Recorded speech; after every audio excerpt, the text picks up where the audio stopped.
Welcome to the meeting room at Global TV Talk Show, a broadcast service of globalbusinessnews.net. Now, here's your host, Ed Cohen. We are live from Southern California, and I'm Ed Cohen, and you're on Global TV Talk Show. And this is worldwide. We have approximately 35 people on this right now, and we're going to be climbing that number through the next 90 minutes or so. Now, if you need to jump off at any time, just feel free to. It's okay. We are totally prepared. The idea here is to exchange messages with each other using the chat, as you can see that thing down there, and feel free to send email, your website, your LinkedIn. Don't try to attach anything, it won't work. But you can make contact with these wonderful people.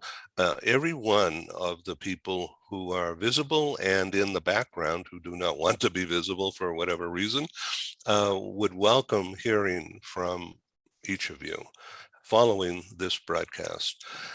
So we're going to begin. Some people have to jump off rather quickly, and everyone is going to have an opportunity to speak, guaranteed.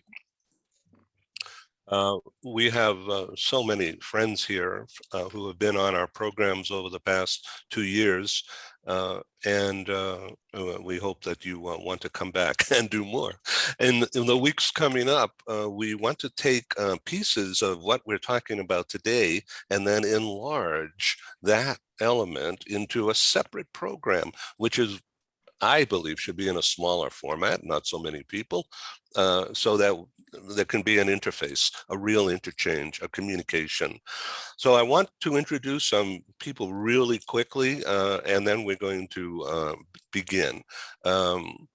Hazel, welcome from North Carolina. Why don't you, in 10 seconds or so, quickly introduce yourself and what your position is? Sure. Well, happy to be here with these, like, you always bring such an amazing group of people. So thank you for including me, my goodness. So wonderful to be here and to meet all of you. So my name is Hazel Trimer. I have been in the global mobility, global immigration space for the greater part of the last 15 plus years. I'm just going to leave it at the plus years. We don't have to continue counting. Nobody needs to count any further. And I love this topic because as I've heard all these wonderful introductory comments, I could kind of almost think about the moments where I've witnessed it. And if I've actively, you have to be present to be an advocate and a warrior on all sides. Really, and I've had to do that for both men and women. And I think it's also cultural. I've had to lead teams of multicultural teams. And there's an element of cultural biases that are ingrained and you can't really stop. There's a complexity there as well. And so I'm really excited to be part of this discussion because we have to help each other out. We have to be present. And we have to have vulnerability and a strength there to kind of stand out when there's pressures above and you're the last person on the totem pole. And so I love this discussion and happy to be here. Okay, let's go to Denisa in Romania. Come on screen and say hi and introduce yourself. Thank you, Ed. Hello, everyone, and happy International Women's Day. My name is Denisa Goran. I am a social media specialist and brand strategist, and I specialize in helping small and medium-sized companies to, let's say, better tell their company's stories through the power of social media. It's so exciting to be here today, and thank you, Ed, for inviting me. No, thank you. So your day job is with Elena, right? Exactly, yeah. Why don't you talk about that very quickly? Well, our collaboration began a year and yeah, about a year ago. And what can I say about Elena? She's the mentor that I always wish I had, because I had to learn a great amount of deal from her about leadership, about, firstly, the global mobility industry, which was entirely new to me when I starting collaborating with her. And hopefully I also got to bring my expertise, my insights, and a fresh perspective on this very unique industry as well. So yesterday you sent me some information about the topics about breaking the bias. How are you addressing that? Okay, first of all, I feel like there's still a lot of stigma, regarding this topic, especially in traditional societies, such as countries from Eastern Europe, where I'm from. And because, they have a strong conservative culture, and sometimes even outdated views on this topic. For instance, it's common sense still that women need to do the house chores, or men need to provide for the family. And besides all this, the biggest issue in my perspective is the presence of unconscious bias. There were so many times when I remember I received a lot of feedback that it was mostly about the level of likability that I had, rather than my skills or what I was capable to do. So when both men and women have the same behaviors and do the same actions, sometimes they tend to be perceived completely different. So that would be a first bias that needs to be broken, that needs to be break here. And also some people tend to unconsciously describe men, as being assertive or innovative, strategic, whereas women as being pleasant, as being team players. And so it has to do more with the level of likability in general than with the skills that they have.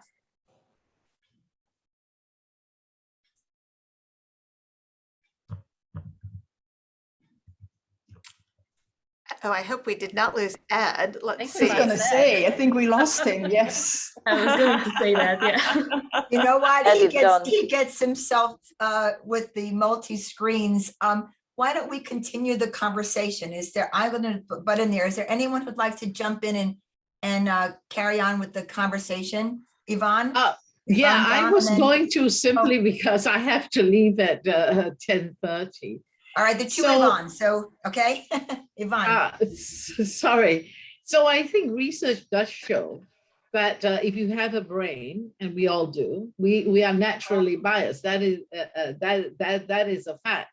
The bias in itself is not necessarily good or bad. It can be, like a similarity bias can work for you if you use that to build rapport. But the similarity bias is bad for you if it stops you from hiring a diverse team. So the bias is knowing that we are all capable of being biased, and we are biased even as we speak. And therefore, I mean, when I was reading about this talk today, I think, break the bias. I think somebody said this earlier. This is a man's world. It's male privilege.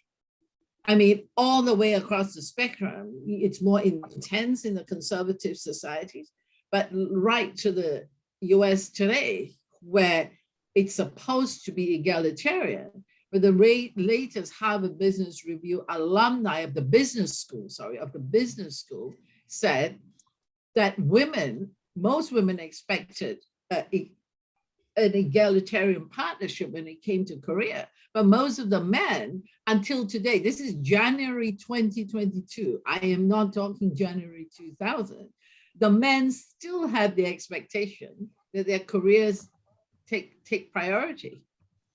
So it is, and if we haven't, as somebody said in the chat, we haven't achieved gender parity.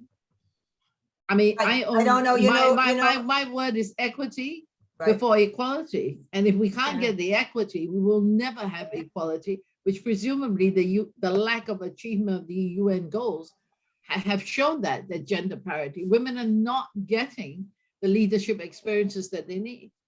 certainly No. nothing, right, exactly. And here we are with this conversation now in 2022, right? I remember Oprah saying, yeah, behind every good woman is a supportive man to fight the battles. Yvonne Dom, is it? Yes, Yvonne? Yes, Next, yes. And put your name in chat if you'd like to speak after Yvonne Dom, please, okay? Thank you, So- everyone. What I really like is that we as women also have a chance. You know, there is definitely a bias we need to break. There's definitely a bias we all need to be aware of. Yes. But there's also an opportunity for us to show up and to become successful. I think one of the things that really is going to twist the balance into our favor is we actually step up and women to support women. And too often we have that we actually break each other down.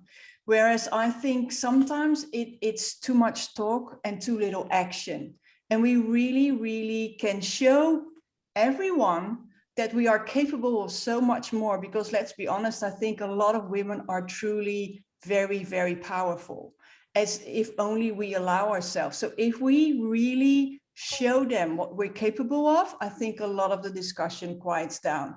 And I am very aware that this is oversimplification, but sometimes I really feel that we as women need to step up and show what we're capable of. Yes, very good points, Yvonne. And sometimes, oh, look at this. Welcome back. There's a man in the group. Okay. Even All right, here as so, well, hiding now. Ed, Well, so more Ed, than we have one. a few. There's yeah, more Ed, than one. I There's- know, and by the way, can I just say on behalf of the women, thank you for being here, because that to me is the strong men who can come here. Yes. Traveling somewhere, not pandemic and all. And Yeah, okay. supportive, well, we're happy. Ed, just so you know, we have 4 women who are waiting in the queue to speak. The next person who'd like to speak is Liz Stern, followed by Angie Weinberger, Shreya, and then Hazel, okay? We have one other problem here that And could people mute, please? yeah. Amal, please mute yourself. Amal, please mute yourself. Amal, please mute yourself. I think you- Okay, good. Listen, I have to say that Yvonne Kwak from the World Bank has a deadline. Yvonne, quickly introduce yourself and tell us about your book and tell us about your #1 issue that you wanted to speak to us briefly about right now. Ed, I don't know if you can hear me, but Yvonne spoke. Yeah, Just I already, spoke while I you were already up. spoken So- my piece. Okay, thank you. So Ed, so we have about 4 women, Liz Stern, Liz followed by Angie Weinberger, Shreya, and then Hazel, who were in a queue to speak. And then I will read off the next names, and then Ed, it's all yours, okay? So Okay, Liz, great. Thank yeah. you.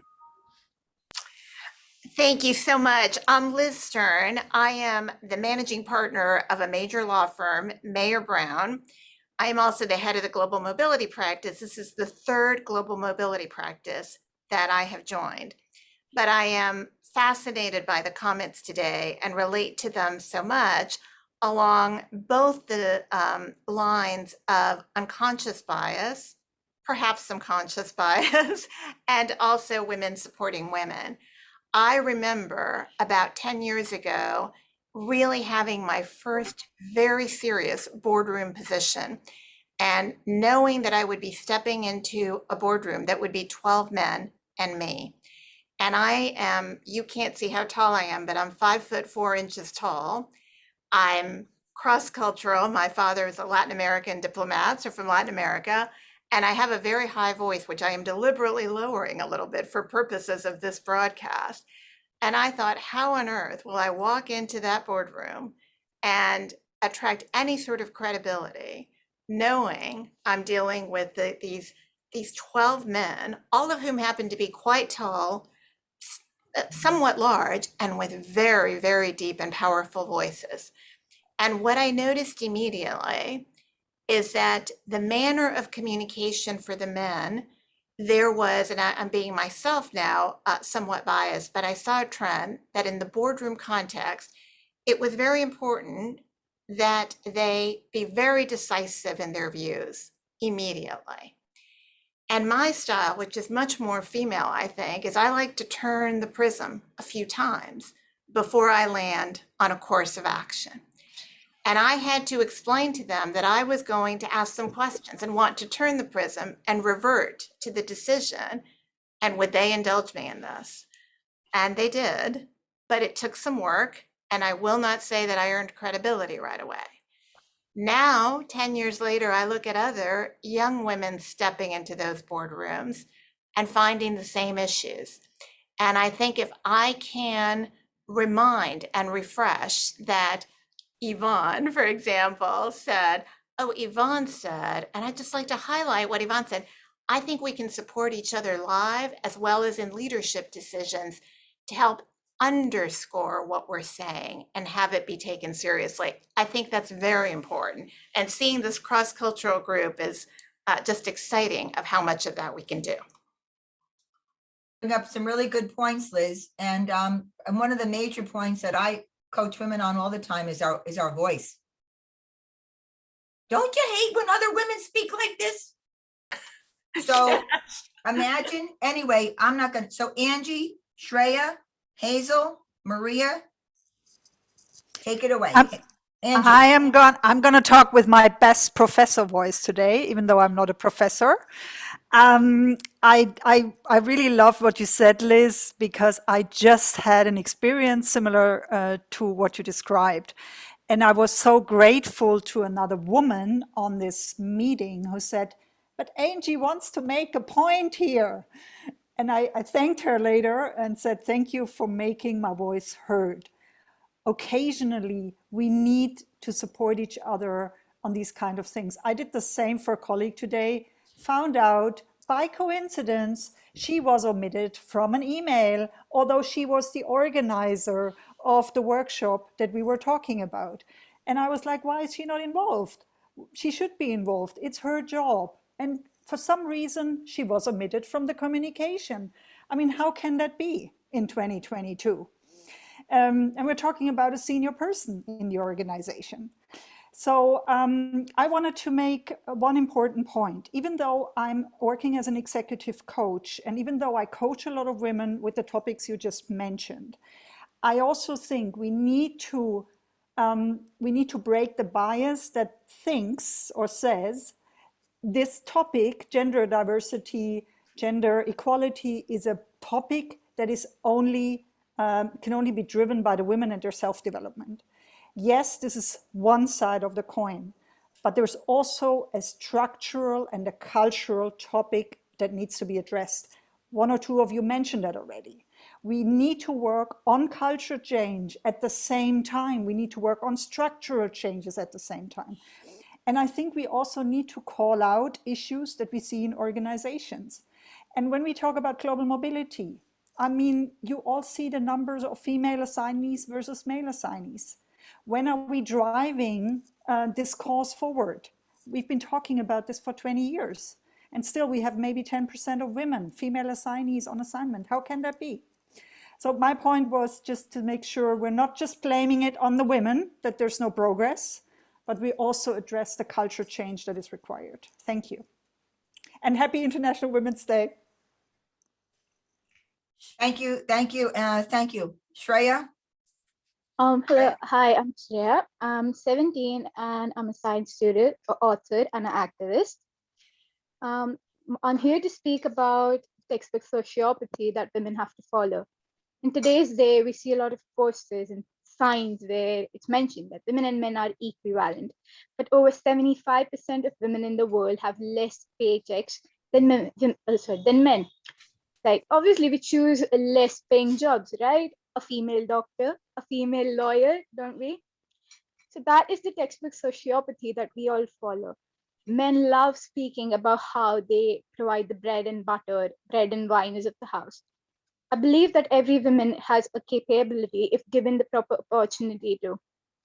In today's day, we're in 2022, I still see women being treated like dogs just because they want to, pursue their own career or they want to stand on their own 2 feet. I feel like we should break that bias and every woman should have a chance to stand on her 2 feet with equivalent paychecks, and that we should be actually be given those equivalent rights that are so-called proclaimed, and that women's right shouldn't remain a social media hashtag anymore. Thank you for having me. Yes, thank you. Hazel, and if I say your name incorrectly, I'm sorry. Is it H-A-E? No, you're right. You're Yes? right. Okay, Good there for you go. you. Good. Yes. Yes. So, gosh, when I first started raising my hand, now I have like all the comments are just amazing. But my space has been global mobility and global immigration, and the conscious and unconscious bias throughout my career that I've witnessed, and I've had to kind of have the courage to be a voice and be an advocate, it is prevalent. And, I say courage because you do have to be a steward of the space. And I think when I say steward, I think we all have to be stewards of each other, both men and women, and we have to advocate.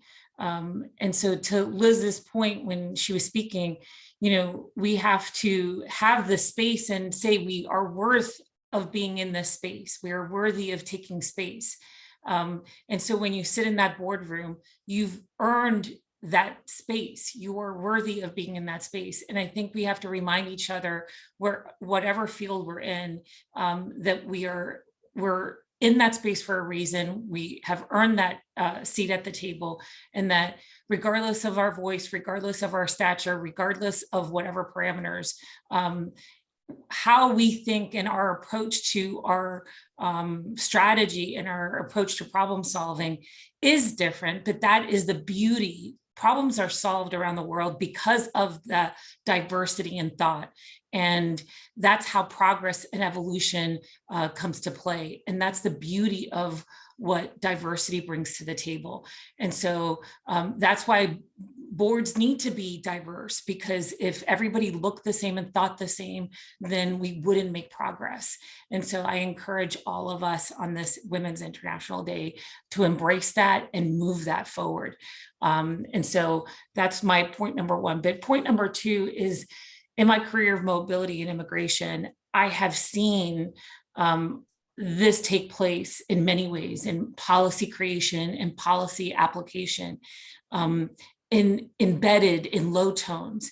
And if you're not working with intent and purpose, you might overlook it and you might not even see it.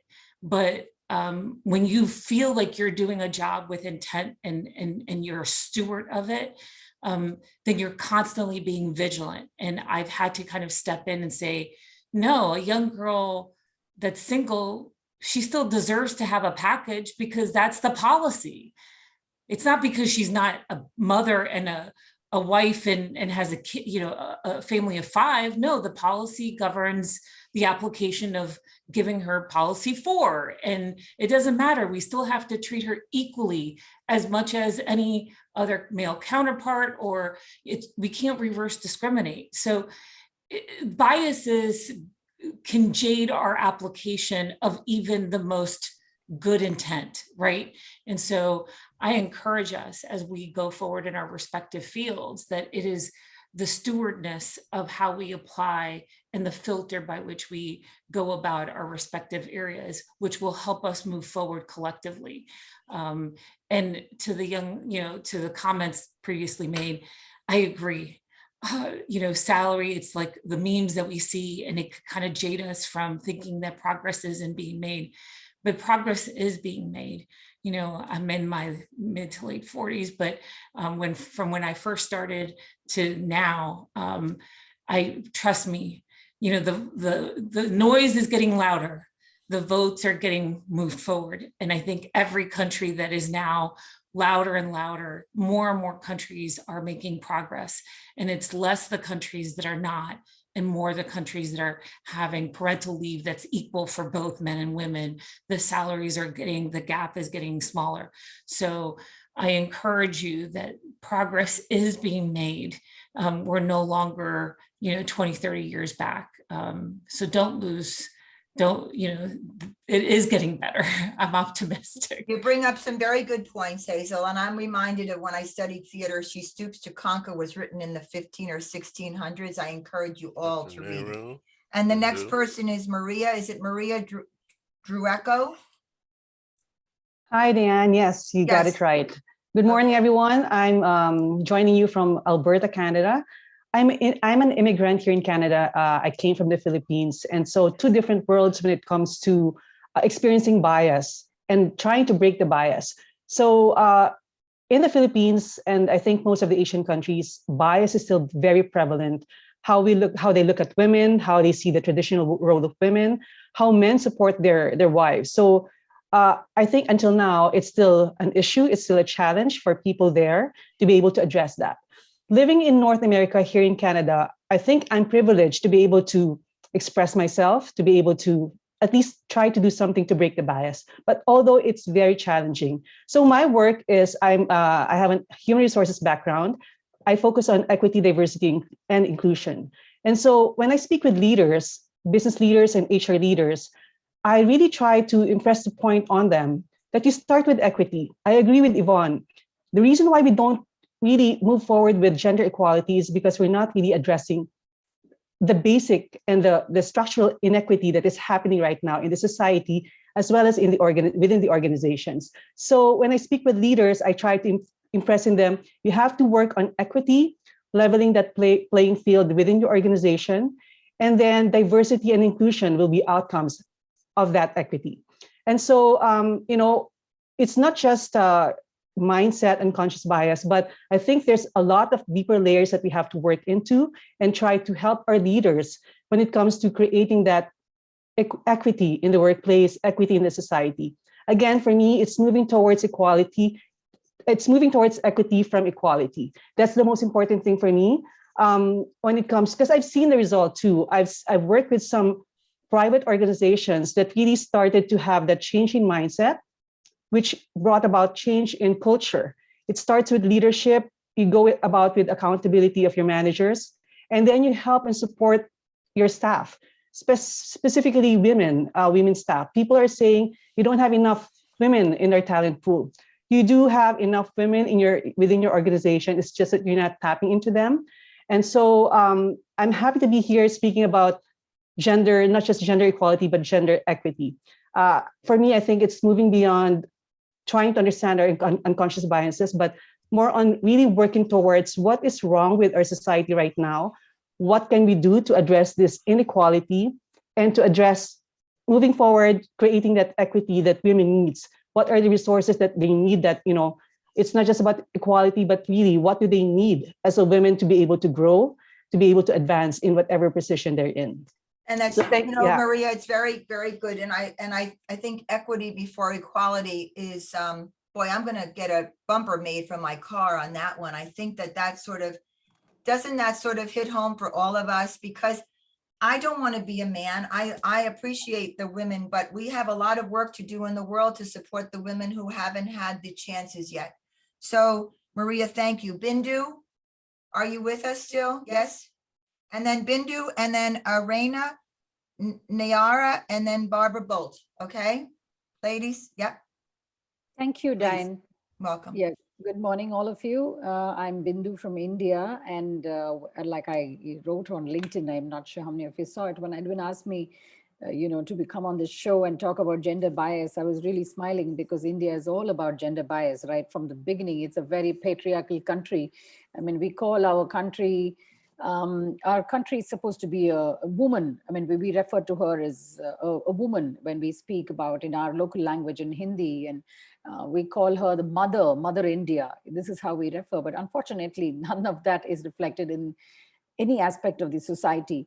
However, having said that, I mean, for generations, it's been like that, a very patriarchal society. But the key aspect, if you ask me about, which will help us break the bias, is education and the right to education, which is so basic for most of the advanced countries. But in countries like ours, even education is depends on how the family sees it. If the girl in the family needs to be educated, or the guy, the boy in the family needs to be educated. It's that stark out there.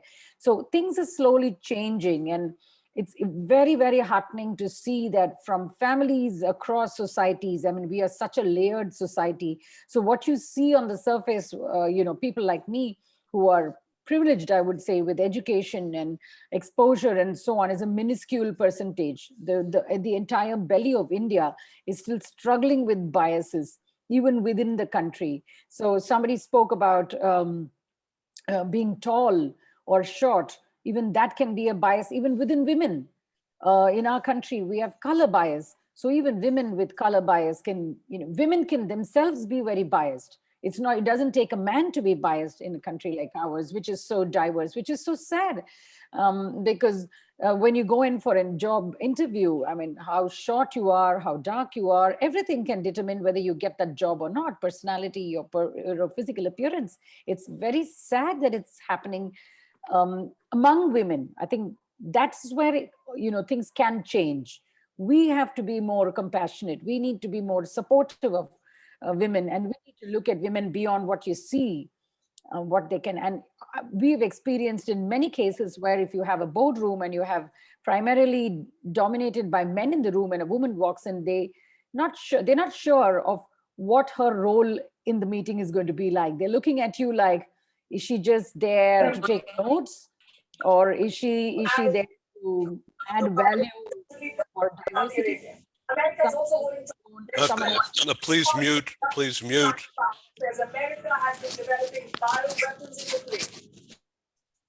I shall wait. We're okay. Yeah, I'm sorry. So, so unless the woman comes to the table and she starts talking, and then men are looking at her like, wow, she does have something to say. But why does it take so long for them to accept a woman? So bias is very stark. However, I've been speaking to a lot of youngsters. Young India is definitely going to change this bias. And at different levels, at social levels, with the girl child demanding the right to study. She tells her parents, I'm sorry, I do not want to get married now. I want to be able to study. And, she shows by working hard and getting the grades, and therefore the parents deciding that, okay, I can put my money behind her to study. So the change has to happen, like it is happening, but it's going to take a generation for that to be visible on the surface. I'm hopeful about that, I would say. Thank you, Bindu. I have to jump in and say that at 45 past the hour, we must go to Dr. Niara Radwan because she has an important engagement. Okay, please continue, Diane. I think so. Yes. So Raina, Niara, Barbara Bolt, and Sarah. And ladies, I have to jump off, so I'm going to leave my email for all of you. It's been a pleasure. Ed, thank you. Oh, thank you for doing this. Ed, you're the strongest woman I know. Well, I thank you. I've actually never been called that. So why don't we quickly just go to Dr. Niara Radwan? She's very important to me, and you'll find out how important she is. Please take a couple of minutes here because I know you have to jump. Okay, thank you very much, Edwin. First of all, I would like to thank you for your kind invitation to be in your wonderful show. I'm so excited to be invited today with your wonderful guests. Thank you all. Actually, I want first to present myself. I'm Niara Radwan. I'm working as a social professor in the mechanical department, Faculty of Engineering in Suez Canal University in Egypt. I'm Egyptian, but today I'm also working as a social professor in King Abdulaziz University in Saudi Arabia. So today I will speak about Saudi Arabia. I want to clarify that I'm actually interested in the United Nations Sustainable Development Goals, which are 17 goals. I have engaged in many international conferences which focus in this topic as a keynote speaker. Goal number 5 in the Sustainable Development Goal for the United Nations is named gender equality. This is one of the United Nations goals. So I'm interested on all these goals, but I used to engage in many conferences in this target. I wanted today to translate the picture here in Saudi Arabia. Although I'm not Saudi, I'm not from Saudi Arabia, but I want to translate the picture for you all before leaving to my meeting. The empowerment of Saudi Arabia women is at the heart of the Kingdom of Vision 23 reform program. So here the kingdom makes many support for the women there in the period which I note here. I live here for 7 years ago. Since the launch of Vision 2030 in 2016, Saudi Arabia women have already benefited from a range of reforms. I can briefly say these benefits, which are, first of all, they raise in female employment. Vision 23 aims to create 1 million jobs for women. In 2020, the Saudi female labor force participation increased from 25.9 percentage to 31.4 percentage, which is very good percentage. Women cannot be discriminated against on the basis of their gender when it comes to private sector salaries, announced Saudi Arabia Ministry of Human Resource and Social Development on 2020. As the ministry said, it is forbidden for an employer in the private sector to discriminate between workers on the basis of gender, age, or disability with regard to working conditions while hiring them. This is the first issue. The second one, the right to serve in the military. In 2018, Saudi Arabia gave women the opportunity to work in security services for the entire ministry, departments of criminal investigations and security patrol. In 2019, the kingdom opened the armed force to women, saying they would be able to serve in the ranks of private first class, corporal, or sergeant. The third issue, the first female ambassador they gave to Saudi Arabian ambassador. She became ambassador in the United States with ministerial ranking. The fourth issue, they gave the Saudi woman the right to drive. This is given in the year 2019. Saudi women cannot drive before. In 2018, they gave the permission officially to drive. Number 5, they gave them the access to sports. In the year 2018, in the same year, Saudi Arabia allowed families into sports stadium for the first time in a landmark move that opened up the previously male-only events for women and children.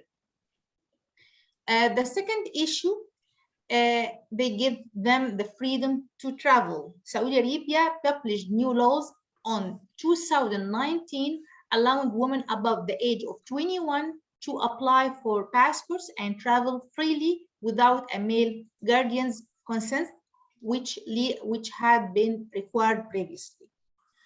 The seventh issue, they give them the right to live alone in landmark case. In 2020, a Saudi Arabian court ruled in favor of a woman who was on trial for living and traveling on her own to the kingdom's capital, Riyadh, without her father's permission.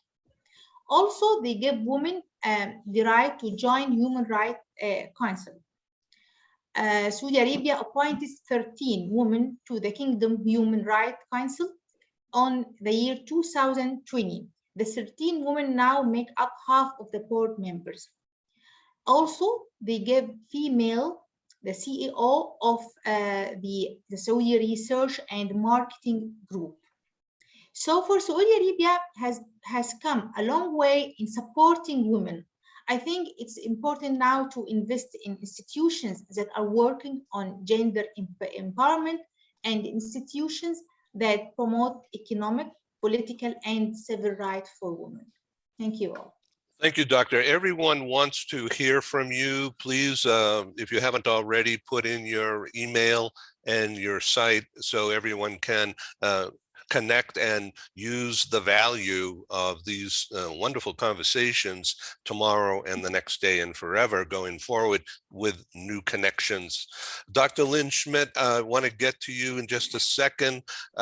Fiona Sitkin has a deadline. She is a Ukrainian from yesteryear and has written a book about how they made it work in America, a bestseller.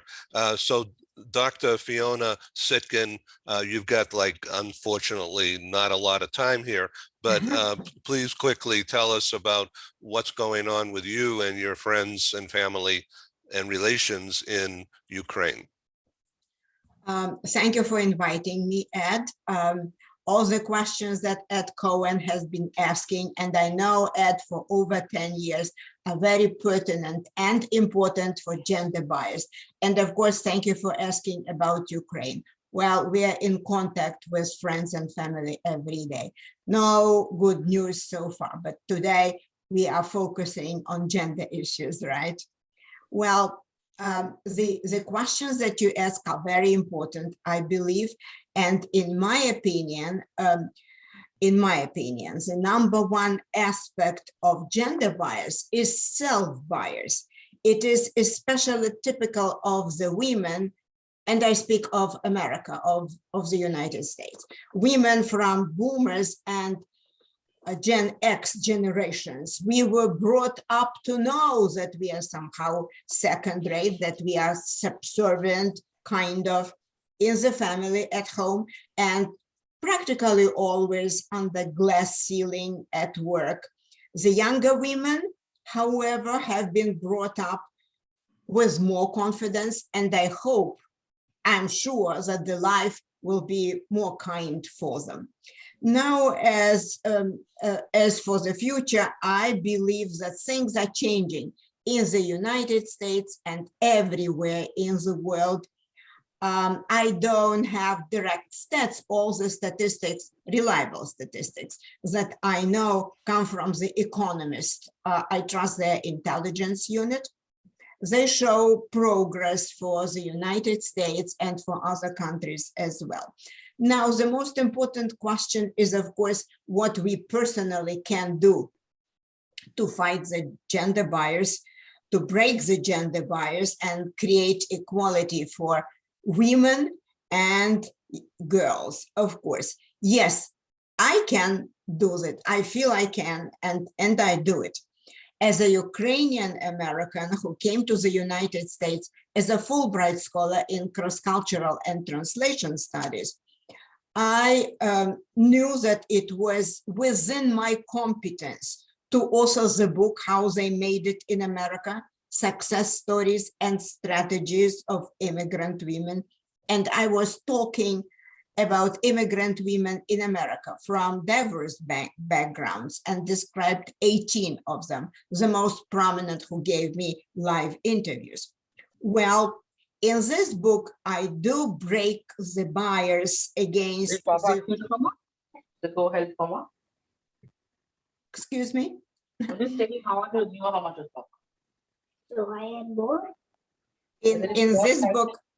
this book, I do break the bias against the most underappreciated diversity women, against the immigrant women, from Isabella Allende to Ivana Trump, to fashion designer Josie Natori. They speak for themselves. They speak of their values and about their know-how, which is applicable for everyone.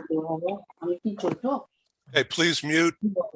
And you can mute everyone as the owner of the Zoom meeting. I'm gonna have to find out how to do that. Hold on. So to the top, you have, so the top next to the view, top right, you can control and mute everyone. You know, I don't see that here. Okay, try the bottom next to record, action, screen, chat, participants. Go to participants and mute everyone. What? Got it. And then you could click on Fiona and unmute her. I just did. Can you hear me?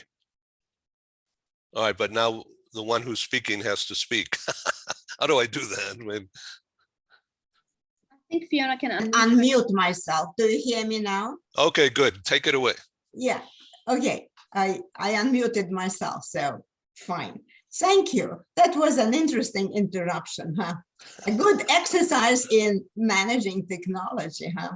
Yeah. Well, what I wanted to say, and this is maybe probably one or two sentences to inject. My 2-year-old today, YouTube-based talk show, The Bridge for Women Worldwide, now 7,000 subscribers rich, continues to break the barriers that I started to break in my book. And women who I interview on this talk show are professional women, are role models who share their ideas and know-how for everyone to learn from them. And this proved really very, very interesting and very effective. You are welcome to the bridge, my friends, whoever I see here, whoever sees me on this show, you are welcome to come to the show and, you know, as well as to my book site, FionaSitkin.com. And you can also email me and, well, express your desire to be on the show. My direct email is, and you're welcome, fiona.sitkin@email.com. I will probably put it in the chat, right? Yeah, okay. Well, thank you very much. We must move on. We have so many people to give the microphone to, and everyone will speak. Very quickly, another Ukrainian, now in Canada, Emily Braun. You have, unfortunately, less than a minute, but tell us exactly what your experience is. It's a little different, isn't it, from what you're hearing? Yes, I would say different. I was born, I believe, as Fiona in former Soviet Union. So March 8th event, it's not new for me, for us. We've had it from kindergarten. We knew what is equality in equity, in a socialist country.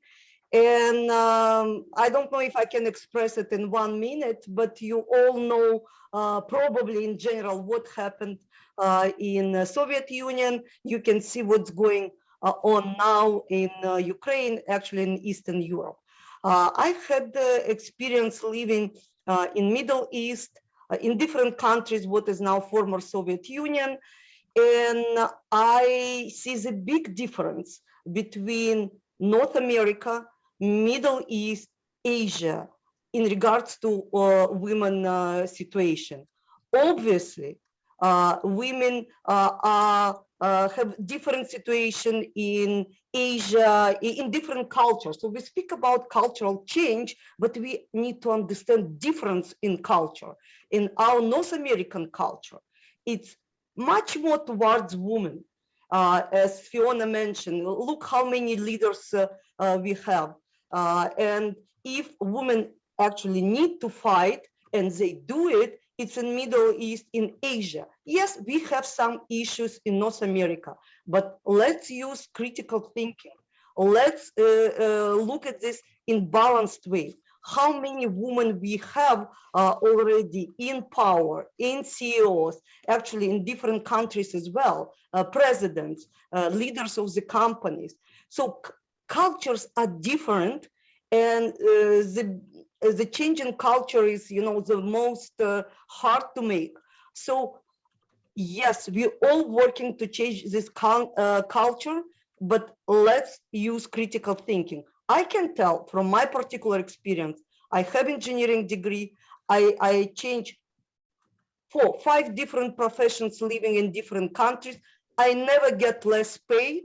Yes, I never get less pay than men, nor in Ukraine, and never in Moldova, never when I lived in Israel, never when I lived in Canada. So if you work on a level and you have degree, and I worked in many organizations in Canada, and my rate was never less than rate of the men. So let's be, you know, look to the content. When we say about 75% less salary than men, what kind of job we're speaking about?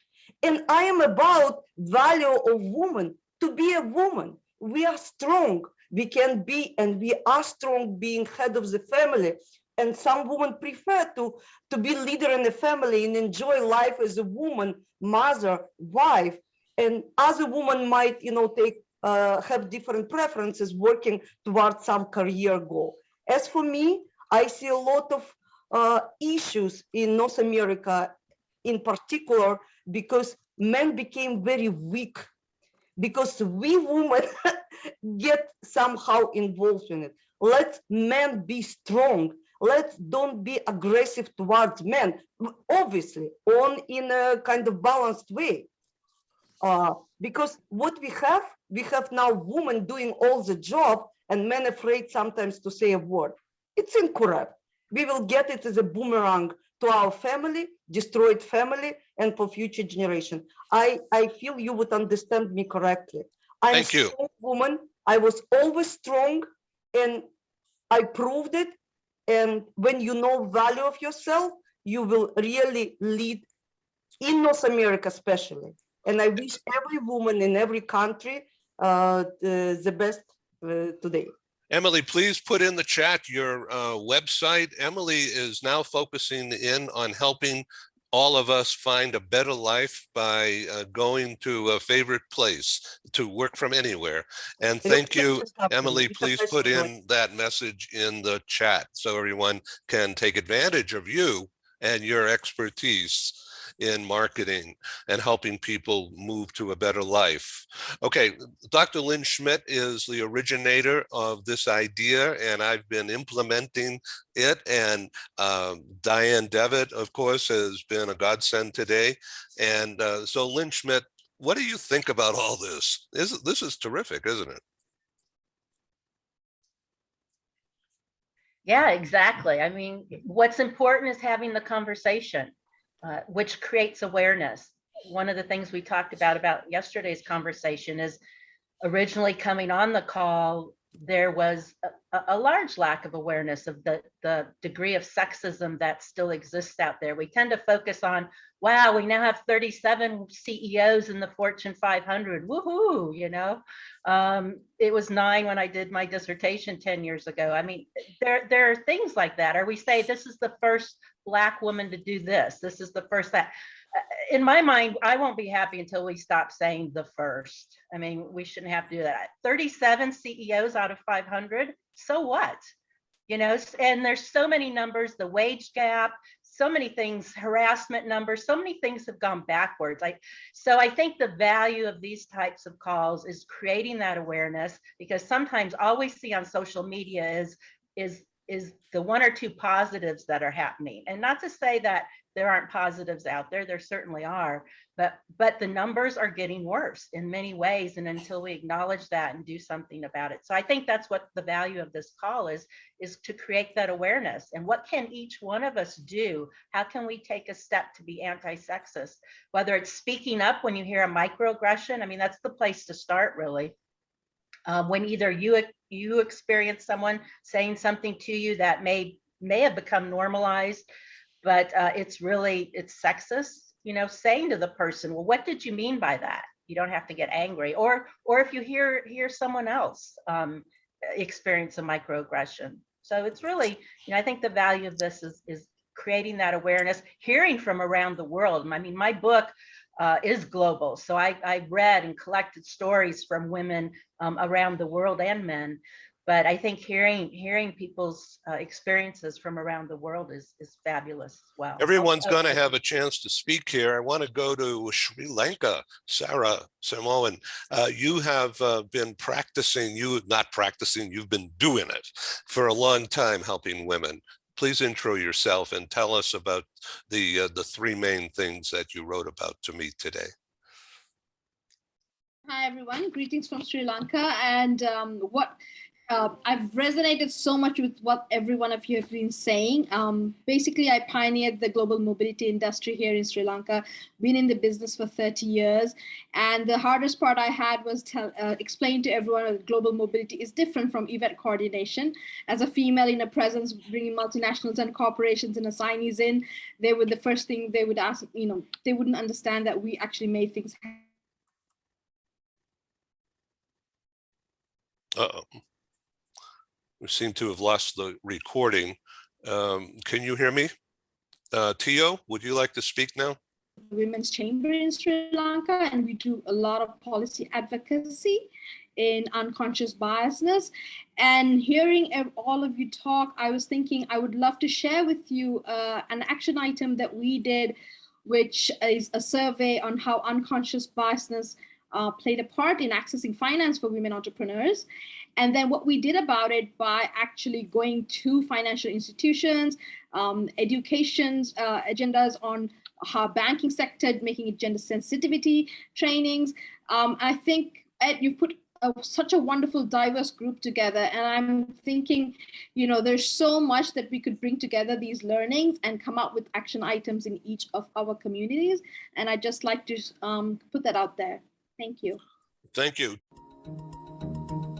Hi, this is Ed, and I thank you for tuning in to Global TV Talk Show, a unit on globalbusinessnews.net. We broadcast to the world, as you know by now. So I wanted to make sure that you understand that our programs are advertising supported. We're grateful for co-sponsors, advertisers. They have a marketing budget coupled with a strong desire to be associated with our top quality program. And of course, I'm grateful.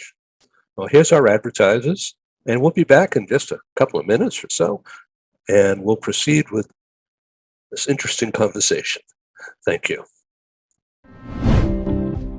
This episode from the meeting room of Global TV Talk Show is brought to you by Porch-like Rental and Destination Services. Reduce your renter lump sum or managed relocation costs. Visit them at porchlightrental.com. And by heirs.com. With our full range of services, we can help design and manage your international relocation. Find us at heirs.com. Primestone Partners, featuring corporate, government, and developer housing solutions, as well as senior-level advisory services. Find them at primestonepartners.com. Become a global player in your field. Cross Culture to Go provides virtual support for your global business and career success. We can help you thrive in 140 plus countries and markets. On the web at crossculturetogo.com. Stop dreaming and start living overseas. International lifestyle consultant Emily Braun can help you seamlessly transition to your new life in your dream destination.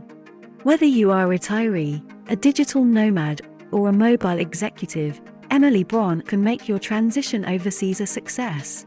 Visit emilybraun.com. Kutalis is a global group with a worldwide footprint. With 16 agencies in 10 countries, Kutalis offers companies and mobile professionals a unique combination of HR services and options. Find us at kutalis.com. Take your communication skills to the next level. Barbara Bolt of Bolt Global has a passion to make you shine.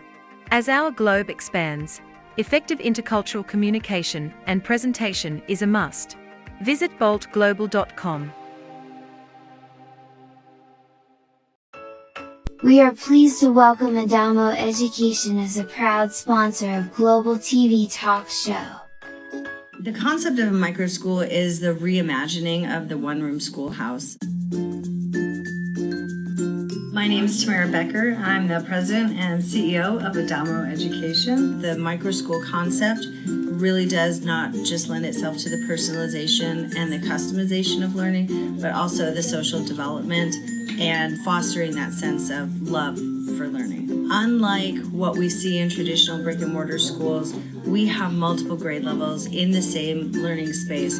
Students can be enriched by the socialization that they get, as well as the academic support from peers. What differentiates Adamo is the fact that we are taking the best pieces of brick and mortar, of digital, and then at-home learning. Students here can come 5 days a week. They can come 4 hours a day. It will really just depend on what is best for the student and for the parent. To enroll, just reach out via phone, text, or email, and we'll have that personalized conversation, and we'll be able to get you all set. Check us out at adamoeducation.org. Tio is originally from Romania, I believe. Isn't that so, Tio? Actually, Bulgaria. Oh, Eastern Bulgaria. I'm Europe. sorry. It's in the neighborhood. Yeah. Yeah. Thank you, Ed. And it's always an honor and privilege to be here. First of all, happy International Women's Day. And let's not forget that this is a day we celebrate the progress that we have made for women globally, as well as our recognize also the continued need to foster equal rights for women and girls globally. And that's why we're here talking about these issues. So I also agree with a lot of the points that were made today, and I wanted just to focus on a couple of them. First of all, gender equity is a lot broader than gender equality, although specifically in the US, when we talk about gender equality, surveys have shown that that refers foremost in the gender wage gap issues. And the Equal Pay Day in the US is next week. It's March 15th, which is the day that symbolizes how far in the year women need to work to earn the same amount of money as their men counterparts in the previous year. So women make 82 cents of the dollar according to the Bureau of Labor Statistics from last year, and women of color even more so. So yes, we have made some progress. I agree with Hazel in terms of being optimistic, but we also have to recognize that unfortunately the COVID pandemic has stalled the gains that we've made in this progress.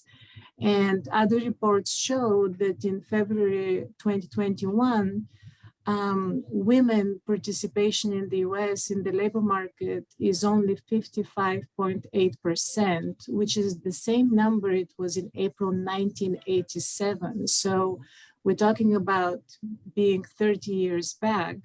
So these issues continue to stay, and they've been also reported by the United Nations Women Report. And some of the challenges that we have because of the pandemic is that women tend to have more caretaking responsibilities. Also, reports show that they suffer from a lot more depression, anxiety, and burnout. There is a Women in the Workplace report by McKinsey and some other esteemed media outlets that show that in 2021, women are even more burnt out than they were a year ago. And the burnout reported by women is twice as much as men. And in 2021, 1 in 3 women has considered leaving the workplace or downshifting their career, which in the beginning of the pandemic was 1 in 4 women. These statistics are important because we talk about women in the workplace and the advancement that we've made, but there has been some regression, which is, a big part of the reason why we're talking about 4.5 million people leaving the workforce in the US in November. But I wanted to make one additional point, and that is we need to talk about gender equality in the workplace, but also gender equality at home. And there is an interesting study reported by the American Bar Association, which was conducted by a US economist, Sylvia Ann Hewlett, who essentially researched high achieving women and divorce rates amongst those women. And the theory is that, for instance, for female lawyers, and I'm a lawyer, the divorce rate is higher because they tend to be more attracted and find partners who are also successful lawyers or in other profession. And those men typically need more support and extra attention, while their women partners also need that as they're juggling their careers. So the theory is that wherever it's lacking, we need to talk about gender equity at home, and women are the ones that can effectuate that gender change in the roles. And yes, there is a cultural issue, in the US and in North America. It's much easier to talk about partnership between men and women in a marriage, and more equality compared to Latin America or Eastern Europe. But ultimately, I think we all agree there's a cultural shift that's happening, and it has to happen. And I want to leave you with the fact that, women have always been viewed, and rightfully so, as sort of shock absorbers of society. And we are resilient, and having these discussions and being women leaders, and also working with our male allies, that's the way to really address all of those issues. So thank you, Tia. Thank you for all that you do, and thank you, Ed. Yeah, thank you. Is Rena still with us, or did she have to jump off? Unfortunately, she was the #1 guest that we recruited for this program over 5 or 6 weeks ago, when Dr. Lynn Schmidt and I had discussed and hatched the idea of doing this program. Rena from India was our first person to say, I'm in. And so now she has to go to do some business. Sumana, welcome again to this program. Tell me your take. You've been on all morning here, all evening for you, and it's getting late where you are. So I really appreciate you hanging out here, and tell us what you think of all this. Okay, thank you, Edwin, to have me on board, and happy Women's Day to all of you. It's actually Women's Day for us every day. It doesn't take a day for us to realize that we're all women. I work for a not-for-profit, and we do a lot of work on women. So the not-for-profit that I work for is called Impact Guru Foundation. And we've been doing a lot of work on women. And my talk, what I'm going to basically talk about is India specific, because a lot of you are doing work with India. So you need to understand a lot of things that are happening there with regards to women. First of all, discrimination against women and girls is a very pervasive and long-running phenomena that characterizes Indian society at every level, be it from religious point of view to even schools, etc. India's progress towards gender equality, measured by its position on rankings such as Gender Development Index, has been disappointing despite rapid rates of economic growth. In the past decade, while Indian GDP has grown by around 6%, there has been a large decline in female labor force participation from 34% to 27%. The male-female wage gap has been stagnant at 50%. A recent survey finds a 27% pay gap in white-collar jobs. Crimes against women show an upward trend, in particular brutal crimes such as rapes, dowry deaths, honor killings. These trends are disturbing. As a natural prediction, what would be that with growth comes education and prosperity, and a possible decline in adherence to traditional institutions and socially prescribed gender roles that hold back women. Now, another thing, I just want to give you a small case study, something as small as menstruation in India.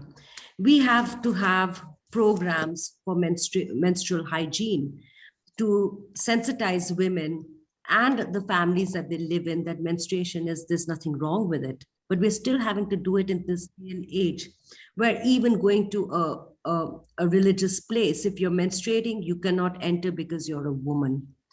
Another thing that I have seen in India, and this is what we see all across in rural and urban India, that women themselves are the worst enemies of themselves, where the mother-in-law in a very traditional background is harming the daughter-in-law. You have other women in top leadership because of insecurities and jealousy. They don't promote the other women in the group. So these are things that we face on a day-to-day day-to-day part of our life. However, as I said, there still exists a wide gap between the goals enunciated in India and the Constitution. Where we have seen that the status of although the government has been trying to enhance and empower women, gender disparity manifests itself in various forms, the most obvious being the trend of community continuously declining female ratio in the population in the last few decades, social stereotyping, and violence at the domestic and social levels are some of the other manifestations. Discrimination against girl child, adolescent girls, and women persists in parts of the country. I would like to leave you with one little case study. What happens in an Indian rural situation in a village when there's just a pot of rice left?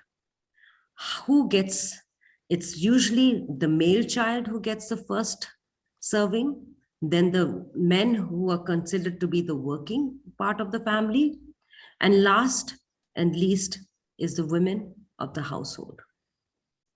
Thank you so much, Edwin. Let's go to Adriana in Mexico City. Adriana, please tell us about your recent event. Good morning. How are you? And very happy to be welcome here with you and to listen all this women's with their point. Thank you with the point of view. And I mean, yeah, for Elizabeth at the beginning of the call today, she was mentioned something that women, we have to support more each other. And I think it's right. I mean, here, unfortunately, Mexico and Latin America, the women, they are very competitive, but in not in a good way, unfortunately. So this is the first thing we have to do: be support more each other, help more each other, be more, be more kind with each other. And unfortunately, also another thing that is just increasing so much, especially since the pandemic, is the gender violence.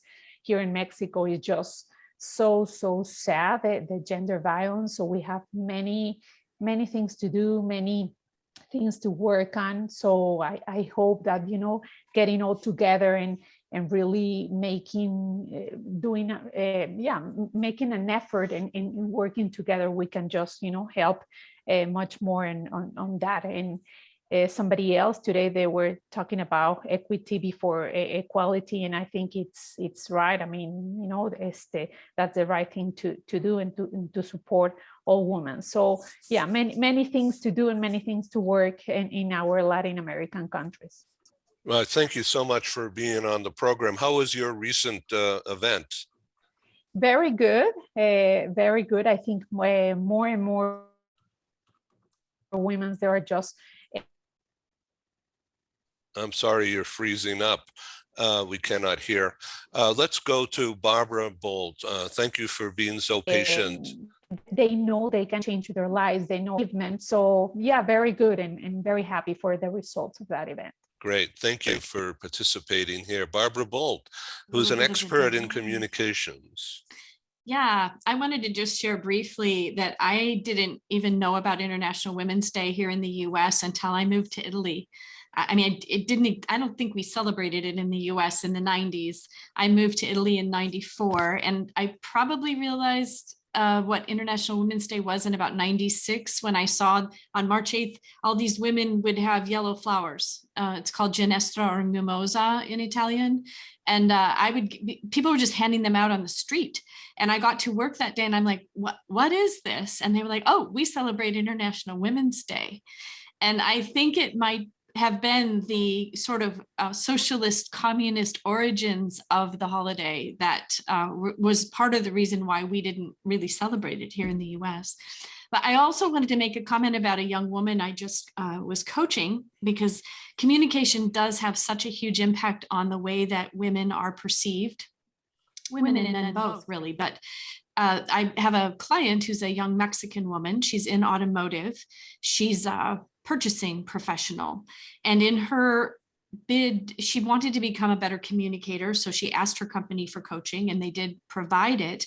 But someone earlier in the conversation, which is quite a long time ago now, mentioned voice, this idea that how women's voices tend to be higher. I think the lawyer who spoke earlier said she was actually lowering her voice for this conversation. And with my client, we were talking about, so it's the tone of voice or the pitch of the voice, how much you smile. She was very smiley and is very smiley. She's very attractive. And, you know, she was saying something impactful, but then tilting her head and smiling, which discounts in some ways the seriousness of what she was saying. So in the coaching I did with her, we worked on how much do you smile? When do you smile? When do you try to keep a more serious face so that your message is received by men, who she's often pitching to the CEO, CFO, COO of the company. How are they going to hear this message? How are they going to perceive her? So there are also things that we as women can do to come across professionally. This conversation has been amazing. There's so much that goes into it, and I don't want to discount anything that anyone has said.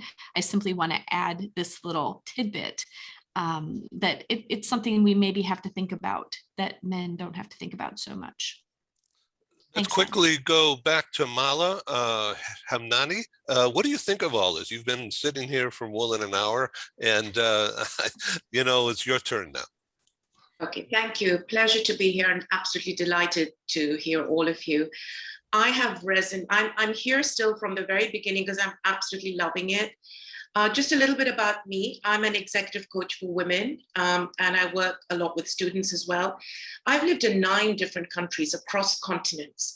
So I've had a great exposure to different people from different walks of life, different cultures. I moved to India in 2006 when I actually started my own business. And I was sitting in a meeting, and there was this man who I'd met for the very first time, a business meeting, and he says the words to me, ma'am, I can tell you right now, you'll be swallowed up. And these were his exact words, swallowed up. Means you're not going to make it, you're not going to survive. You don't know India. I was very new to India at that time. I was born and brought up and educated out of India. So that shook me. And no doubt, having a business, I met a lot of challenges. And I had to address these issues myself, being a woman here back then, just moved to India. And I had 2 things in front of me. I said, what do I do? Do I actually try to fit in to be like that in order to survive? Or do I actually try and be me and survive? So that led me to this journey of the so-called break the bias. And I think it was Yvonne who said earlier, it's a thinking and it's a belief and it's a behavior. And I also agree with, I think it was the other Yvonne who said that we need to step up. And I looked at every single belief and thought I had at that time that was coming in my way. And I looked at it and I said, how is this actually serving me? So it was more about changing, not looking at what I cannot control, but looking at what can I actually control. And Barbara's just spoken about voice. So as that change happened and I looked at my own unconscious, unaware biases that I had to deal with in order to, so that I don't lose who I am, I can just re-look at myself and revisit, why am I thinking this way? Where does this belief come from? Does it help me? Is it valid? Does it serve me? That then translates into changing your behavior. And when that behavior in me started changing, then the voice changes. The body language changes, the words change, the way you communicate changes. And it's been such an amazing journey. I actually shut my business and I decided to coach women. And what I do focus on is brave conversations. brave conversations, not only external conversations, but conversations we actually have with ourselves, the self-talk. What I would like to see happen, and there's the last question that Ed, you put out there, that what do you think you personally are doing, or what do you think you'd like to do, or have people do, see women do? I think I'd like, and I think Sumana said this, I would like to see more women advocate not only for themselves, but for other women. You'll see mothers in India who will stand up for their sons, and they will not do the same for their daughters.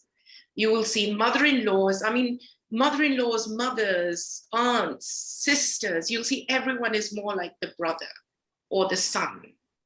So I would love to see that change.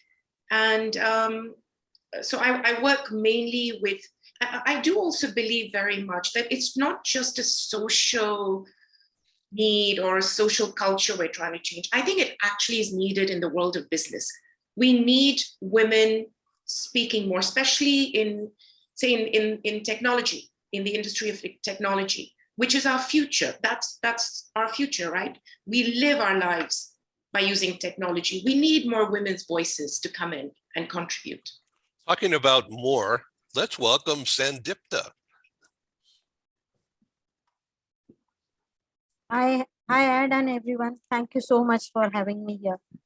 I would totally resonate with Bindu, Mala, and all other Indians who have talked about the Indian culture and the woman. It is gonna change, and it is definitely have changed a lot as well. But yes, we are yet to reach our goal, and we are yet to fight. We are yet to struggle. I would say, as you know, everyone have to have a chance to speak. I would say one line that in India, to prove herself, she has to give more than 100% always in each role, whether she is woman, whether she is whether she is mother, whether she is sister, whether she is sister-in-law or any other relation. But she has to give her always more than 100%, and that's the culture we have here. And it is not it wouldn't be a more if I talk. Yes, we are on an improvement stage. We are not yet improved, and that's what we called ourselves is undeveloped country, or we are developing country. The same, I will resonate with all of you, and I really like I will not say like, but I really feel the stories which Sumana has shared and Dr. Niara has shared. Yes, those stories make you nervous at some time, because sometimes we feel, yes, we have grown up, we have made the improvement in women circle, but still there are women in Syria, Libya, and any other countries, like in Switzerland also. If Angie I would address, she also has faced a bias. That's not good. But yes, we are gonna catch that dream in coming years with new generations. We can do this, Sandipta. Yeah, Yes, Angie we can do Weinberger, this. I know Thank you you have so a much. bus to catch. Do you want to summarize? I spoke already. I just wanted to encourage Sandipta. Oh, right good. on. Thanks a lot. Yeah, you Thank bet. you, Thank Angie, and you. thanks everyone. Thank you. Marianne Richek, thank you for being patient. This is pretty good, isn't it? Ed, I was just saying, writing a note because I got to go. Yes, it's awesome. You always bring amazing people together. So what I was saying is we have to be ourselves and ask for help and support when we need it. That's the only way things are going to move forward. But really, Right. I got to go. Nice to meet you all. Yeah, and see thank you. again soon. Okay, and Melinda Stallings, I'm sorry that we're leaving you at the very end here, but I really thank you for joining us again. No worries. Hi, everyone. I am just soaking in all of this information, some of it kind of, mind blowing. We take a lot for granted in the United States. And I've traveled extensively throughout the world, but sometimes it takes reminders. So to the point of self-awareness, which was a theme that came from last night's conversation, as well as what I'm hearing a lot of you all discussed today. I shared with Ed that on June 5th, I'm going to be launching a women's journal, and it's really for women.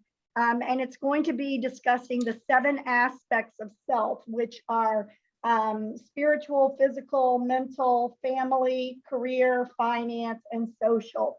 And each day is going to be devoted to one of those 7 aspects. So every Monday would be maybe career, every Tuesday would be family, so that women can get that each day of the week for that particular month, they're going to be able to focus on something that is impacting the other aspects. We don't think about that, and we certainly don't give ourselves enough time to become self-aware. So there will be some values exercises when you first come on board and decide that you want to participate in this. I'll have LinkedIn groups that will be available so we can support one another in this. We need to open these dialogues. This is an amazing group of women, and this is the group of women that needs to model the way for other women. So I just want to make you aware of that. And certainly I know that Ed is going to work with me on helping to deliver more information about that as the time gets closer. That's the date that the publisher has set. So that's the day it's going to be launched. That's Sunday, June 5th. I would really appreciate, any kind of input. I've asked you all to connect with me, any kind of input that you would like to have considered. The days will consist of a thought that will resonate hopefully with everybody, and then a scripture or some kind of motivating kind of mantra or whatever, and then an affirmation that you can either use that affirmation or you can choose your own. But most importantly, there will be 5 lines at the bottom of the page that you don't have to get up and go find another journal. You just write, what did I feel as a result of this? And how am I going to begin to change my beliefs? I forgot who said that, but change the beliefs that I have that are going to move me towards being my authentic self and knowing that my voice really matters. So I'm delighted to share that with you all. I thank you all so much for pouring into this group. And Ed, thanks again so much for having me. Lynn, thanks again for your brainchild here. Yeah, Sarah, thank you so much for your support. So Denisa, you have published, you sent to me and I published a list of the countries with the most female entrepreneurs. Is that correct? Innovators? Yes, it was actually about female inventors for international patents from the previous year. And I was very excited to find out that Romania, my country, ranked 2nd place in Europe and 6th place globally. And what I was really, what I wanted to emphasize here is that without social media, I honestly doubt I would have discovered this piece of news. So you see, we now have access to an amazing platform that we can use in order to empower women and to raise awareness, like anyone has said already. And we can do this only by initiating and participating in such dialogues, so that young women or future generations know that there are options and there are solutions which are viable for them. Great, and thank you so much. Let's go to Lachelle, New York area. You've been watching all this stuff. It's been amazing, hasn't it?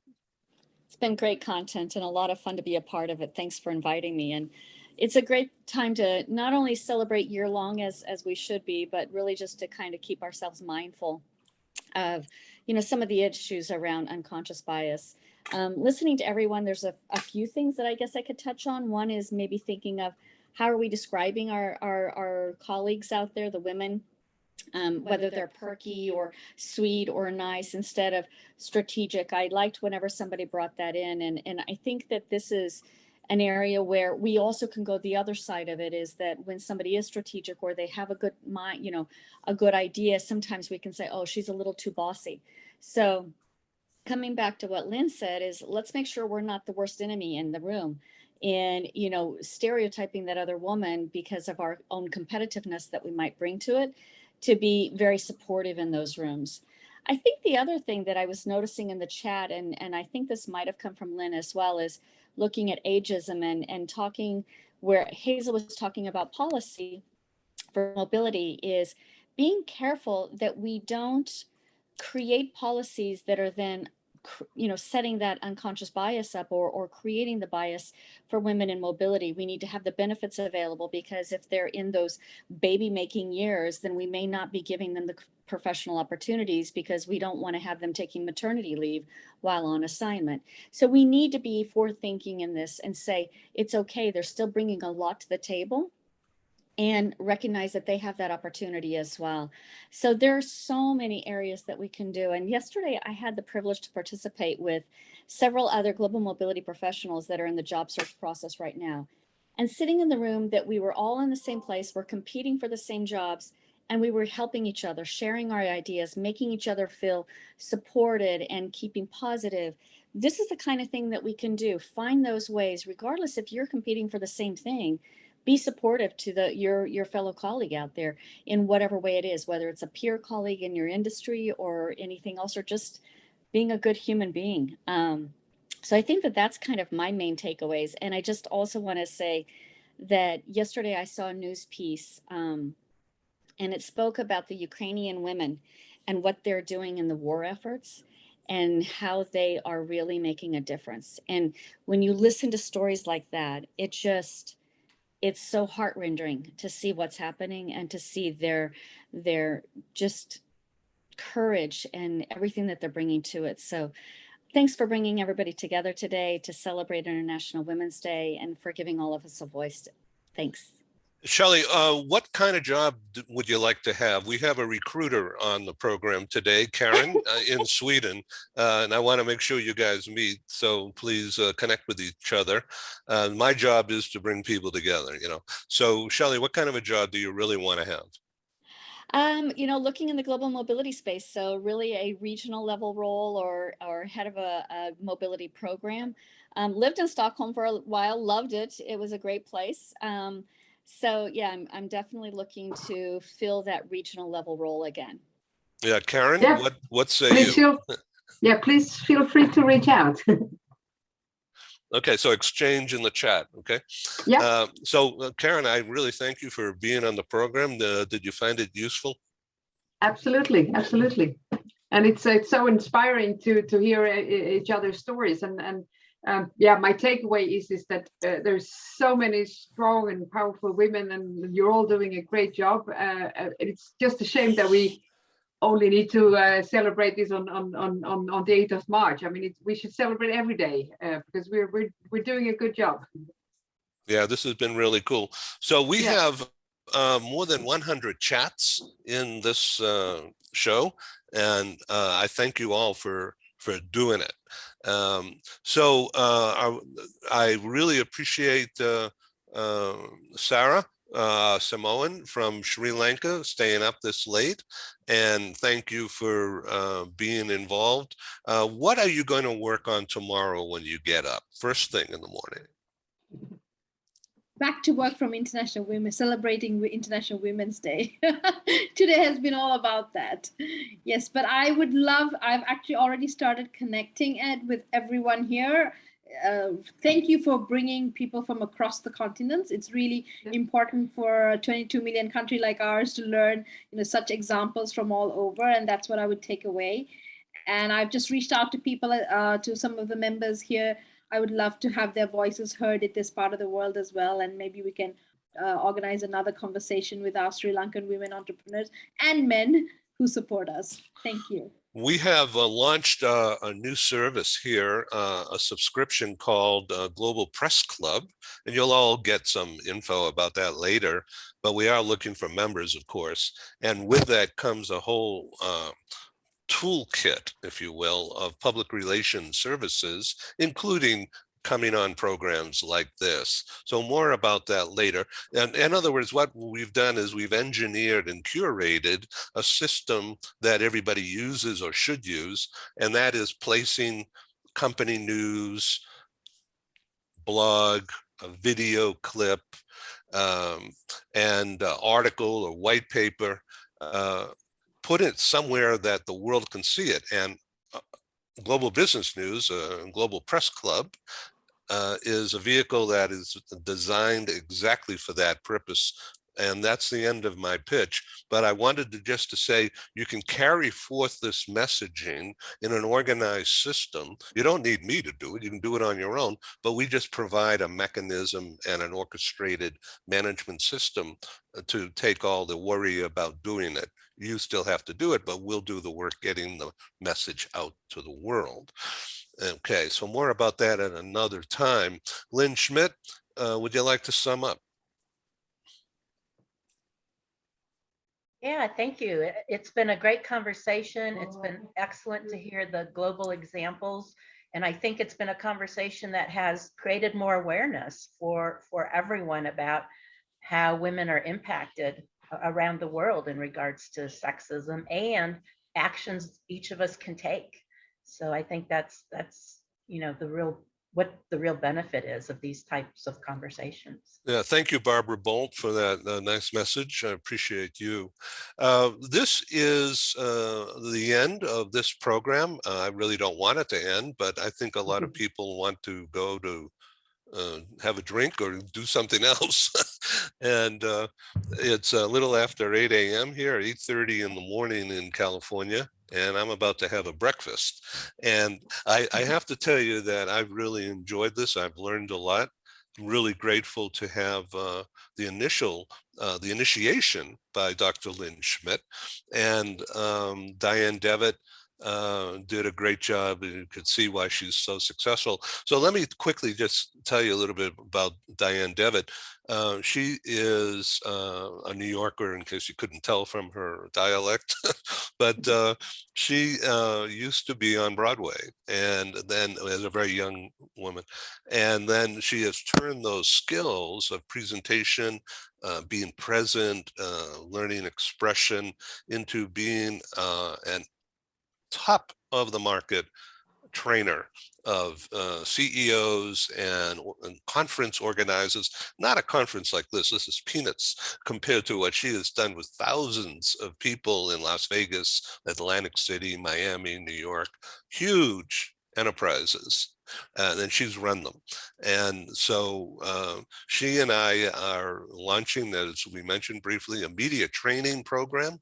We're not sure it's going to be a weekly, but at least one a month, maybe every other week. We're not sure. And our goal is to have people like you all come on the show, and not to be slammed or criticized, but to experience a talk show environment that is slick and very good. Thank you for all that. And we want everybody to participate. There's absolutely no charge to do this.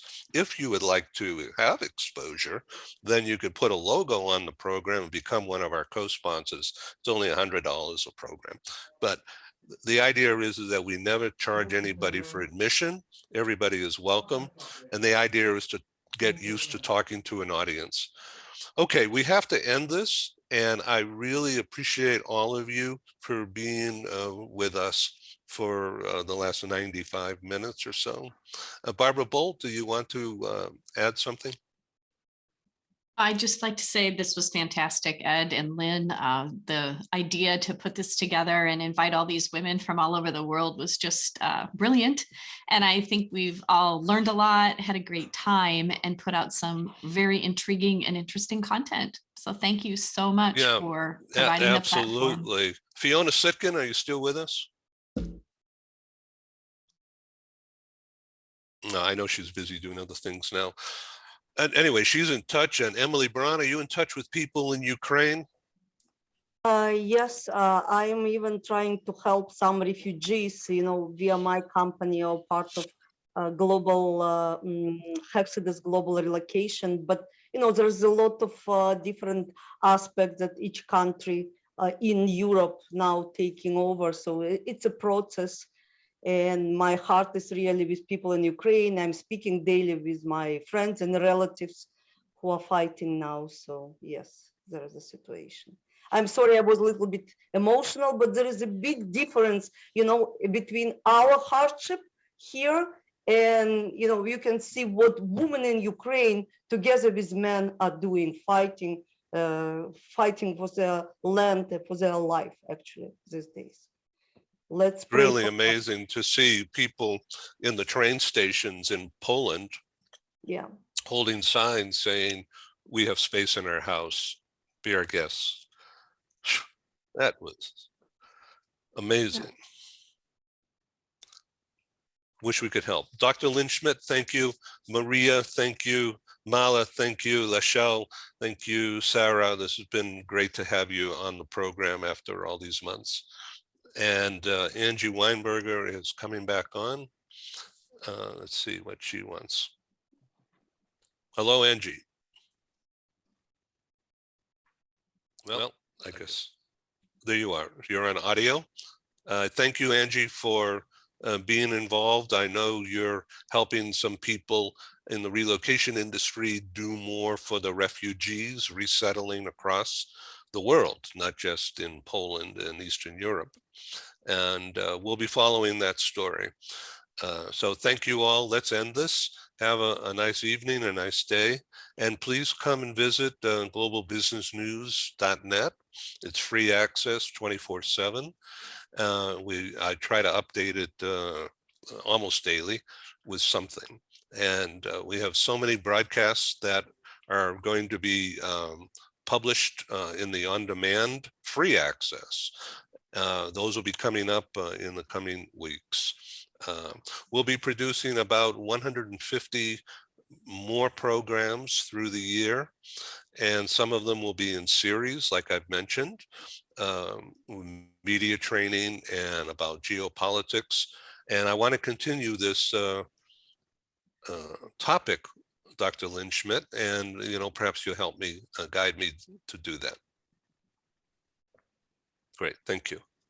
All right, Maria, thank you for your participation again. Bindu, nice to meet you. Emily, thank you again. Fiona, thank you. Thanks so much, Ed. Dr. Niara Radwan, it's really been a pleasure to have you on our program. Dr. Niara and I first started talking about this about 1 month ago. And as you know, people with my last name and dealing with the people from the Arab world has been a challenge in the past, but not now. And I'm really learning from every interchange. And this vehicle has proven that. So it's heartwarming for me. Thank you. And this is Ed signing off in Big Bear. We're 7,000 feet up above LA in the mountains. They've had a foot of snow recently. The ski slopes are the best skiing of the year is right now, spring skiing. All right, thank you and bye-bye. I gotta go to the slopes. Cheers. Thank you. Thank you.